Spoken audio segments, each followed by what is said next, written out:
Was the PS Vita really that bad? Welcome back, my friends, to another video here on the channel. Today, I want to talk to you guys about the PS Vita and why I bought a PS Vita in 2020. Now, I wanted to make this video a couple months earlier, but it actually took a little bit longer to get my hands on one than I had anticipated. Obviously, with the pandemic going around and all that stuff, it took a little bit longer, and I ended up buying one on eBay from Japan because I wanted to get a special edition one. I figured if I'm gonna have to order one from somewhere anyways, it's probably gonna take a while to get here. I might as well order one that's, you know, limited and not necessarily usually sold in North America, as I couldn't really find any, you know, locally. EB Games is closed, things like that. So I ended up getting this one. I'm really excited about this one. Look at that. Look at that. It's red. So this is the Cosmic Red one. This is the original 1000 model, the one that has the OLED screen on it. So as you guys may or may not know, there was the original model, the 1000 model, which is this one right here. And then there was a slimmer version. Now, the slimmer version was the 2000 model, and that one did not have an OLED screen. And it was kind of, I guess, to cut costs a little bit and things like that, because the PS Vita, the original, was definitely a little bit more pricier. And there's a couple things that, you know, were pretty pricey about this console back in the day, including the memory cards, which were, you know, special memory cards built for the PS Vita, which I'm not, I guess, 100% sure why they did.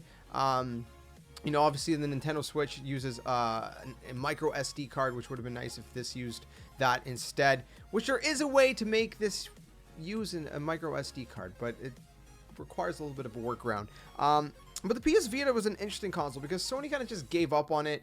I don't know. It was one of those consoles. I'm not gonna lie. This is probably like my fourth PS Vita that I've owned since it's been out. I got one pretty shortly after they released. And then I can't remember why I sold it. I remember why I sold it the last time. The last time I sold it is because I felt there wasn't a lot of support for it as far as first-party titles go. A lot of it is third-party support, and there's a lot of great third-party games out there. But most of those are more like, you know, JRPGs and stuff like that. You know, different kind. It's basically an RPG console for the most part. You know, a lot of the biggest games on this console are RPGs. So if you're not into that, does it mean it's not a console for you? No, not necessarily. But we'll get to that in a second. So anyway, so the Cosmic Red one is exclusive to Japan.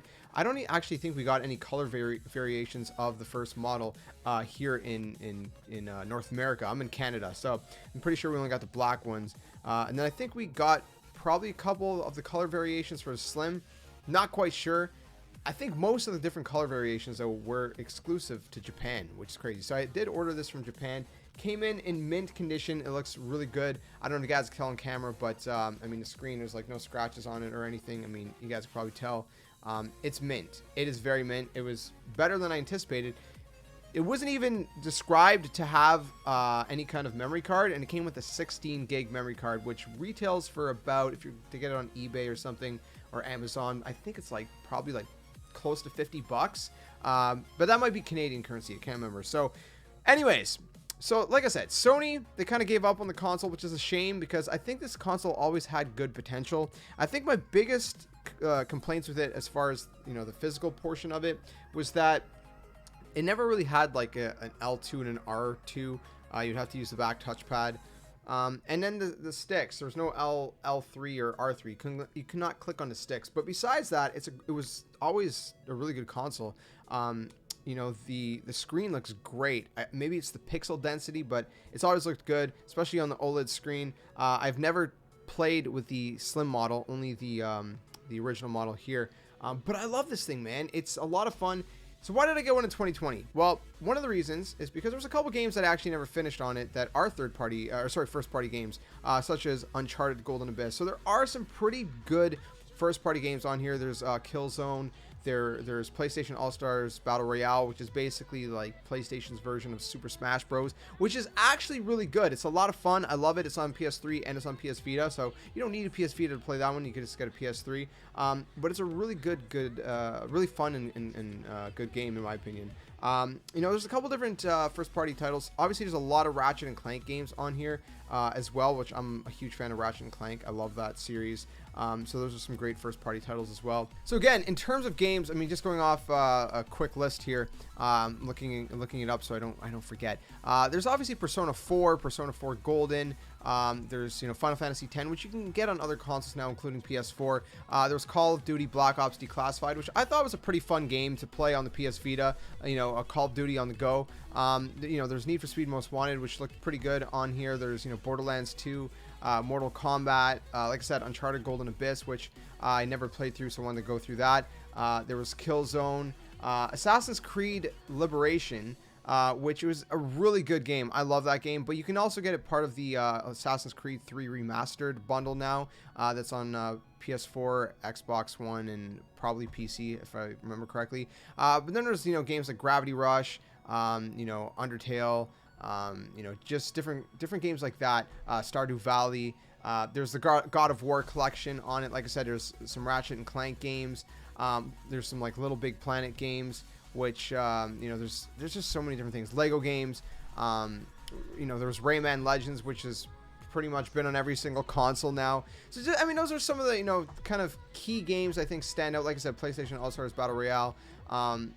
Just a few games to give you guys a little bit of like an idea of what's on the console. So then there's the fact that if you guys are just trophy hunters, if you want some extra trophies to add to your PlayStation trophy collection, platinums, there's some pretty easy platinums in some of the games on the PS Vita. That's another reason to get a PS Vita, is because there's a lot of great stackable trophies too. You can get different regions for certain games, which are all stackable. I've added quite a few trophies as of late to kind of add to my collection, just by playing the PS Vita, which has been absolutely amazing. So, if you are into collecting trophies, PlayStation trophies, that's another great reason to add a PS Vita to your collection. Obviously, it has remote play, which is also another big thing. That's another big reason why I did get it. Now, remote play is obviously on other platforms as well now. You can, I'm pretty sure, get it on your laptop if you have one, or even a desktop computer, which I guess a desktop computer wouldn't make sense if it's in your home anyways, unless it's on a different floor of your house, then I guess in that sense. Or you can get it on mobile, but the mobile control sucks. So the only way that it's kind of worth playing on mobile, in my opinion, for remote play, is if you hook up your PS4 controller to your mobile device, whether it's an iPad or your phone or whatever, which I have done before. Which, again, is not necessarily ideal, because then you gotta, make sure you have your controller with you, which I guess in certain circumstances, if you have to be on a different floor of your house, it makes sense. Or I guess if you're traveling, you could do that too. I don't know. I'm not sure what other circumstances you'd bring your controller with you, but that's an option. But the Vita, it's all there, right? You got the screen there, you got the buttons there, but the only problem is that obviously certain buttons will end up being mapped to the back touchpad, which you can get accessories, which are kind of like grips, which will add like a trigger, which basically, I guess, has like a foam pad that will touch the back pad for you and act kind of like an L2 and an R2 without having to use the touchpad yourself, and actually having physical triggers. So that is an option. I haven't gotten one yet because those are kind of harder to find right now. I'm not finding. That's the point, right? But yeah, so remote play is another great option. Obviously, with remote play, you want a really stable connection, especially with the Vita. The Vita didn't have the greatest Wi-Fi capabilities, but it's still, it's still a pretty viable option in my opinion. And I really hope remote play kind of carries into the PS5 era. I don't see Sony abandoning remote play. If anything, it seems like they're trying to improve it, especially with the fact that they've added, like I said, the capabilities to play it on your PC and mobile devices and things like that. So they're kind of expanding. It'd be nice to see Sony release a brand new handheld device. I don't see them doing that, but a handheld console would be really, really cool, where the Wi-Fi is a lot better, the connectivity is a lot better. But I don't know. So I don't see remote play going away anytime soon. I see them expanding and building upon it, if anything, because it's a great feature. I think it's amazing, and I love it. I love being able to use remote play. Obviously, remote play, has a little bit of latency issues unless you have a super strong connection. It's not too bad. I was able to play games like Final Fantasy VII Remake with no issues. But, when you're playing like a multiplayer game, it gets a little bit finicky. If you want to play competitively especially, probably not the best bet. So that's another reason I got it.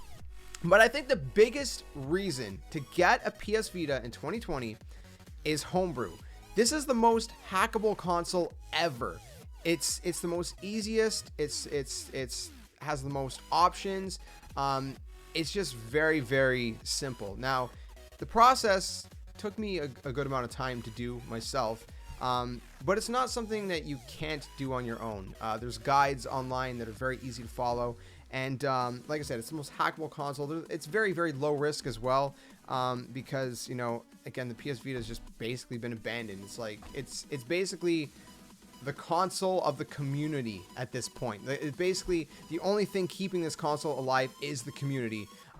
So homebrew, what does that allow you to do? Well, one of the things I mentioned is the fact that, you know, these consoles, they have, you know, these special, you know, memory cards that Sony made, which cost you an arm and a leg. You'd have to sell your left kidney just to afford, you know, the biggest option of these memory cards. It's ridiculous. Whereas for the same, you know, size, you get like a micro SD card, 128 gigs, probably for like 20 bucks.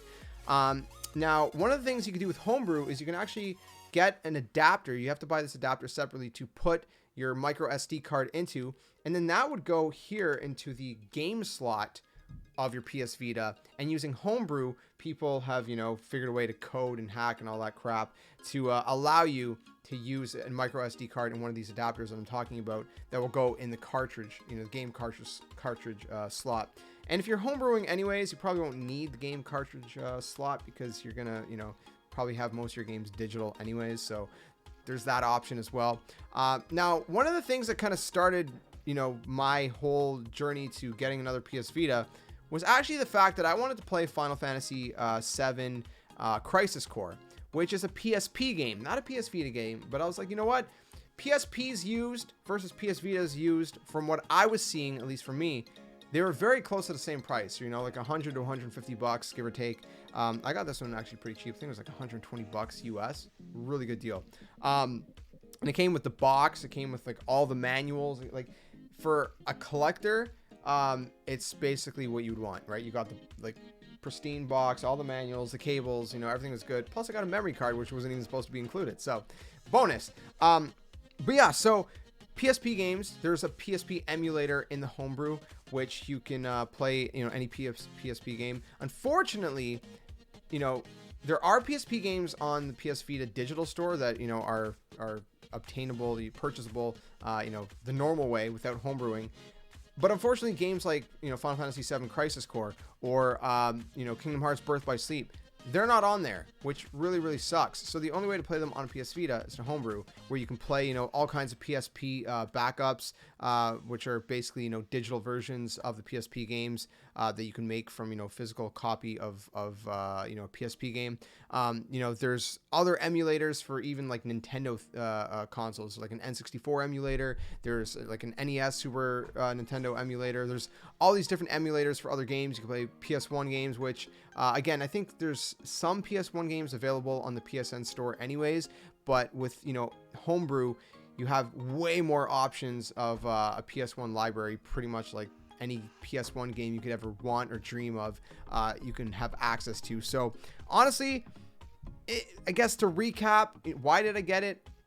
Originally, like I said, it started with just my wanting to play Final Fantasy Crisis Core, you know, realizing that, you know, the PSP and the PS Vita were kind of close to the same price, used anyway, so I might as well just go ahead and purchase the PS Vita. I've always loved this console, and I've always been really disappointed at the fact that it didn't get more support.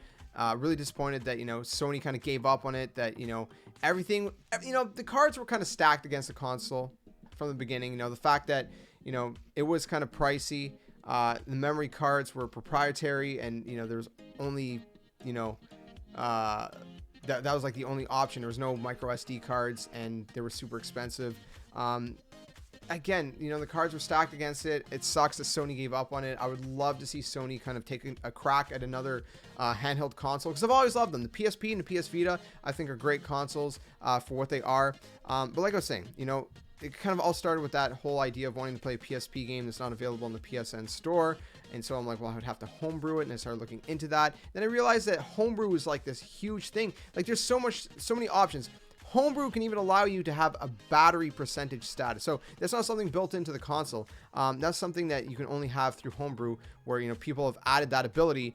So you can see like a percentage, right? Because normally on the PS Vita, you only see the battery icon and you see like how high or how low it is, but it doesn't give you a percentage of how much battery is left.